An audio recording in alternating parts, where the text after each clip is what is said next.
Porque é o seguinte, isso que eu falei para vocês, eu estou tentando apresentar um exemplo, um modelo, onde para mim é bastante evidente a funcionalidade disso. Mas eu estou pegando um caso concreto, ou seja, uma especificidade da disputa política, para dizer para vocês, isso vale para tudo que envolve política representativa. Tudo.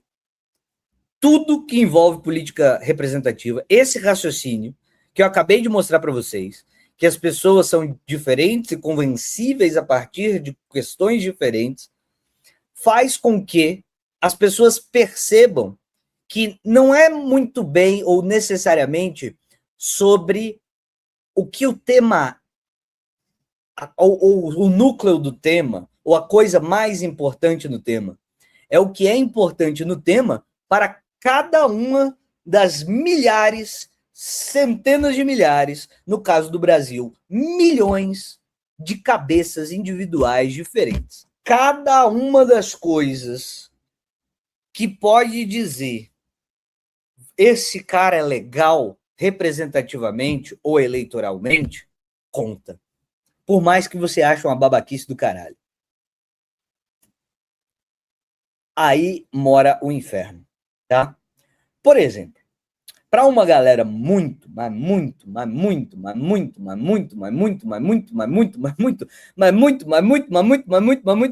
grande de esquerda, você não pode ser um bom representante dos interesses do povo na medida em que você não veio da pobreza explícita. Para algumas pessoas isso é importante, ponto. Como isso é importante para algumas pessoas e ponto, como é que você vai dizer para os políticos para eles pararem de fazer a competição do Charlinho? Porque, veja, não é que ele, necessariamente, que está tentando se candidatar, ele acha que o fato dele ter vindo da pobreza ou qualquer ilusão dessa, qualquer discurso desse, não é que isso, para a própria pessoa que está falando, configura a especialidade dessa pessoa. Mas a pessoa sabe que para a parcela do público que a ouve, isso é importante. Aí fudeu, né? Vocês entenderam?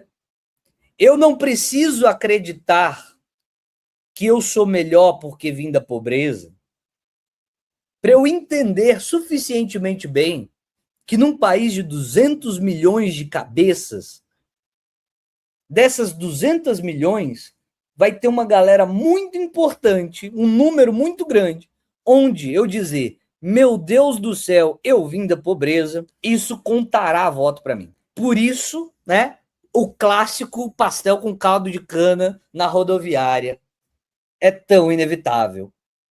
É tão inevitável. Porque não é sobre o político acreditar que ele tem mesmo que representar a pobreza, ou comer pobre, ou deixar a farofa cair na calça, igual o Bolsonaro fazia. Mas como tem 200 milhões de habitantes, e em certas cabeças isso é importante, o cara vai fazer o quê? O cara vai fazer o quê? Vai comer a porra do pastel na padaria na vagabunda que tiver no centro de São Paulo, ele vai comer, porque ele está interessado não no que ele acredita que é uma boa representação dele mesmo, mas porque ele sabe que para uma parcela considerável da população, comer-lhe o pastel de feira, deixar-lhe cair a comida em cima da calça, conta ponto. Percebem isso? É o argumento ad coitadum, né? Vocês entendem o que eu estou dizendo?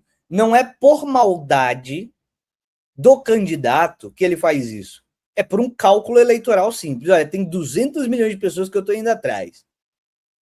Se para 50 milhões vai fazer diferença eu fazer essa encenação, sinto muito, mas vou meter-lhe a encenação. Vocês entendem o que eu estou dizendo? Isso é insolucionável. Isso é insolucionável. Como a gente percebe que esse tipo de coisa acontece, como a gente percebe que esse tipo de coisa acontece, nós tentamos lutar contra isso. A gente tenta fazer o quê? A gente tenta tornar esse tipo de coisa ridícula o suficiente, a ponto de que a gente mude a convicção das pessoas que achem isso importante. A gente cria piada, que é isso que vocês estão se esforçando, inclusive, aqui para fazer nos comentários, né? Criar apelidinho, criar piada, fazer graça, para tentar contrabalançar. Porque, olha, se você perde voto porque você não come pastel e caldo de cana na feira, vamos tentar fazer uma força contra, uma força tão grande contra, que a gente vê o tão abstrato que isso, o tão absurdo que isso é, a ponto de a gente tirar voto do cara que faz essa patifaria de meter-lhe o pastel e caldo de cana na feira. Vocês entendem o que eu quero dizer? Então, veja, a gente tenta, através da nossa racionalidade, aí começa o inferno do caralho. A gente tenta, através da nossa racionalidade, criar uma contratendência suficientemente útil para tornar essa patifaria do caramba, que é comer o pastel e o caldo de cana na feira mais vagabunda de São Paulo, tornar tão feio, tão cringe, tão ridículo, que a gente começa a identificar todos os caras que comem pastel e caldo de cana na feira para meter esse papo de que é pop, que veio da população, que senta com o povo.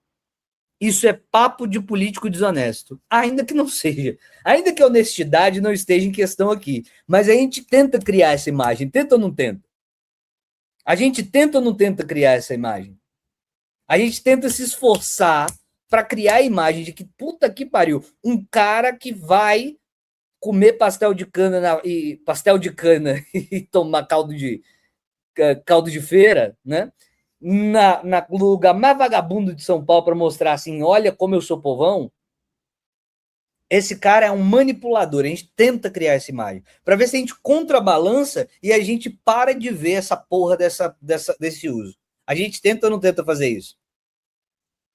A gente tenta fazer isso. A gente tira onda, a gente faz meme, a gente pega caras e bocas que o cara faz e tá vendo? Ele nem gosta disso, é um mentiroso. A gente faz ou não faz isso? A gente faz ou não faz isso? A gente faz isso, né? O que eu quero dizer para vocês é o seguinte: puta merda, né? Olha a energia que a gente tá gastando, né? Olha a porra da energia que a gente tá gastando, né? Olha que desgraça de energia que a gente está gastando. O que eu quero dizer é que isso é meio inevitável, certo? Isso é meio inevitável. Quando a gente está falando de algo tão bobo como o cara tentando pagar de povão, comendo caldo de cana tomando caldo de cana e comendo pastel na feira mais vagabunda de São Paulo, para mostrar assim, ai como eu sento com o popular, ai como eu sou humildão e etc. Né? Ai como eu sou humildão. Quando a gente enxerga que isso vale para isso, eu vou dizer de novo, isso não é só um tema como do tema da sexualidade, isso não é só um tema como que roupa você veste ou de onde você vem. Isso vale para absolutamente tudo. Tudo, tudo, tudo. Isso vale para tudo que envolve a porra da política representativa. Vocês entendem o que eu estou dizendo? Isso vale para tudo. Absolutamente tudo. Então a gente vai tirar onda com os caras que faz cospobre na intenção de fazer assim, ó. Se tem gente que está tentando arrancar voto de você porque você não aparece muito povão, a gente vai arrancar voto de você porque você está tentando meter de povão. Então a gente faz força contra. A gente faz força contra. A gente tenta ridicularizar isso o suficiente para que a galera pare de fazer essa merda. Porque é o que a gente quer no fundo do nosso coração é que essa galera pare de pagar de cospobre, né? Quando não é. Esse é o primeiro ponto. Isso para a gente é importante. Por isso que a gente briga com isso, né? Mas isso é absolutamente universal. Isso é todo tema tem isso. Todo tema tem isso. E aí vem o inferno, né? Porque, veja, se você é o administrador de qualquer coisa do planeta, qualquer coisa, se você é um político, qualquer passo que você der, vai ter a oposição olhando para você e esperando você fazer algum erro específico, num caso específico, não um erro objetivo, mas um erro na visão específica de um grupo específico para te tirar voto.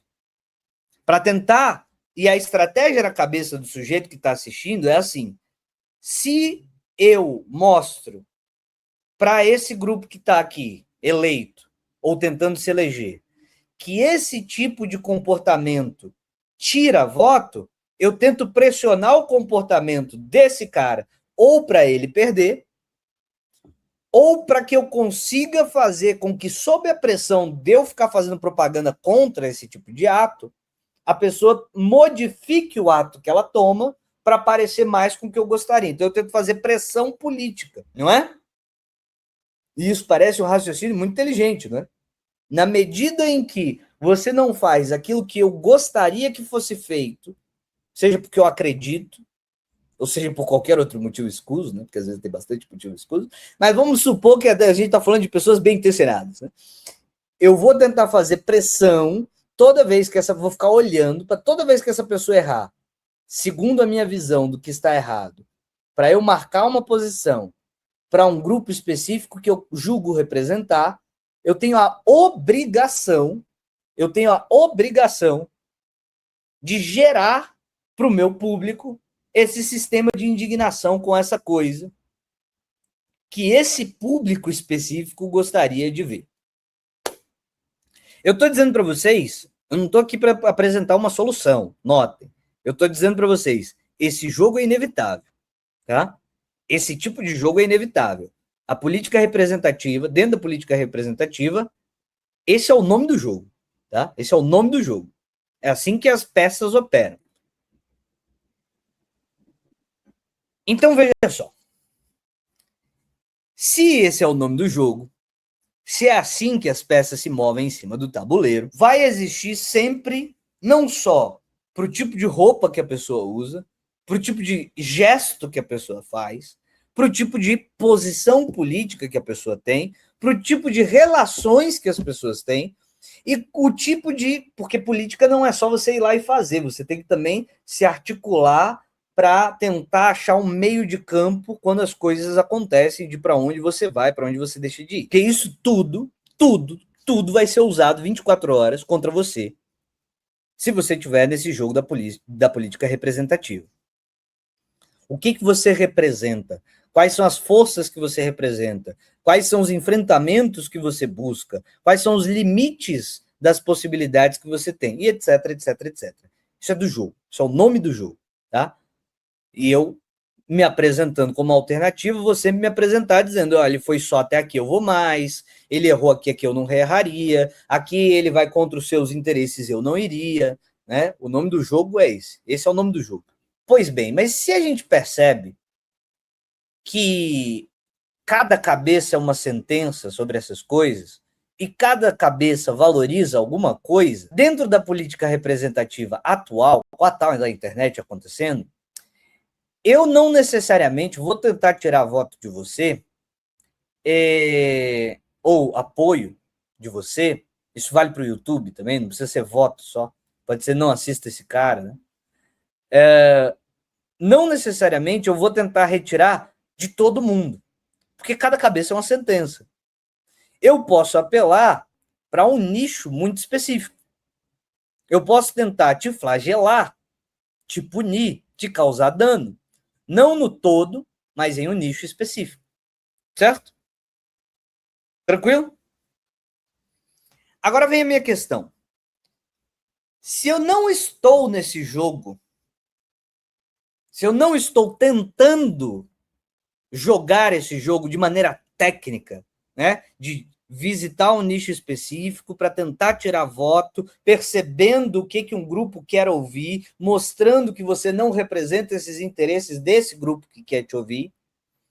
Se eu não estou jogando tecnicamente, eu posso tentar fazer análises objetivas dos impactos das visões de mundo parciais da população. O que isso significa?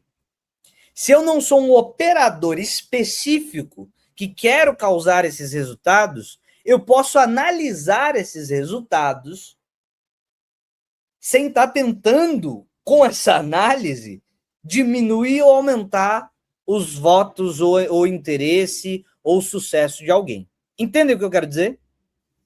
Isso não significa que você faz uma posição neutra, porque você, quando você está analisando, você faz uma posição. Qualquer lugar que você estiver falando, você faz uma posição, com preconceitos, com vieses, etc.